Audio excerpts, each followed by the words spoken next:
This incident took place several hundred years ago. A fierce battle was being fought between the Turks and the Austrians. Several lives had been lost on both sides. The Austrians had not conceded defeat, but they had retreated into the safety of their capital city of Vienna.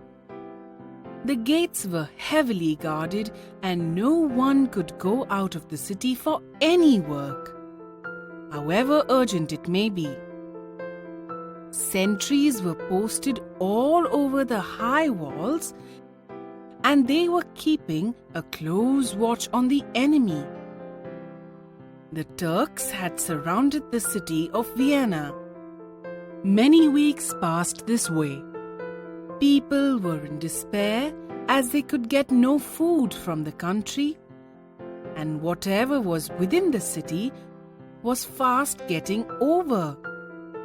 If they did not surrender, they would die of hunger. And if they surrendered, the Turks would certainly put them to death.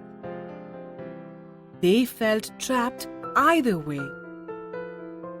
Death, they felt, was imminent, either by starvation or at the hands of the Turks, their enemies. As luck would have it, a very strange thing happened one day that saved them. A baker was preparing the flour that had to be made into bread the next morning. It was late evening, and there was silence all around. Suddenly, he heard a strange rattling sound. It seemed to be coming from behind him. He turned to look, but the noise stopped. Brushing it aside, he began to concentrate on his dough. But lo, what was this? The sound was repeated. His curiosity was aroused.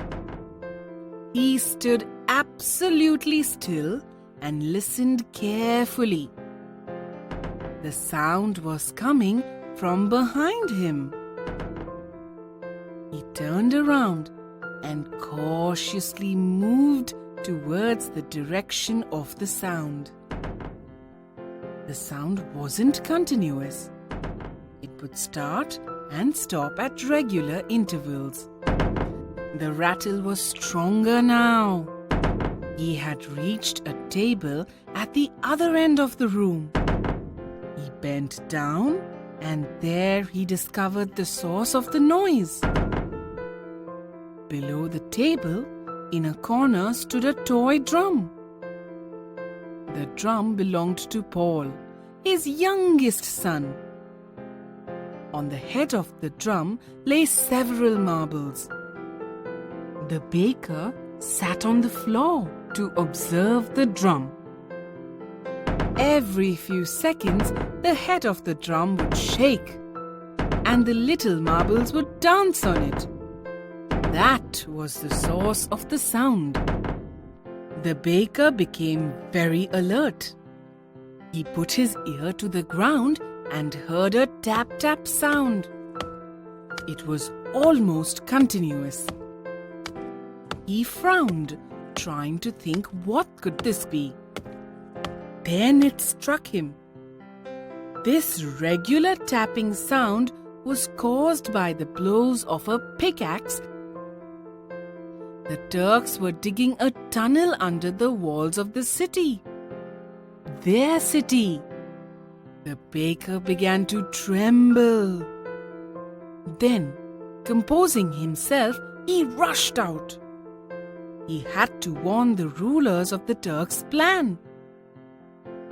The rulers immediately sent a team led by their army chief to the baker's house.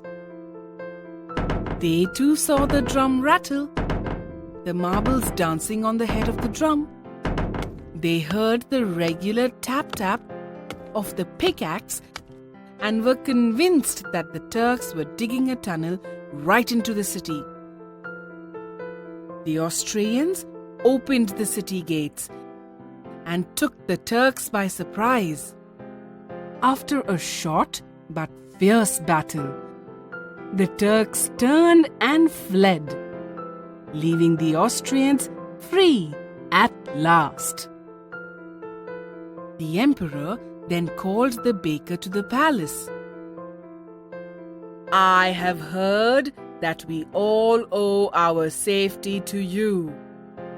A toy drum and marbles alerted you, and you found out the reason. You took timely steps, and now we are free and safe. How can we reward you, my good man?" "Your Majesty, I am a man of humble beginnings. I do not want riches or rank. But give me permission, if possible, that I may bake my bread in the shape of a crescent which is on the Turkish flag. This way, those who eat my bread will always remember our great victory." The emperor was surprised at this strange request, but he granted it at once. "Young man, please send the first lot you bake to the palace so that I can enjoy it first." The baker's crescent-shaped bread became so famous that he soon made a fortune on it. He named it the Vienna roll.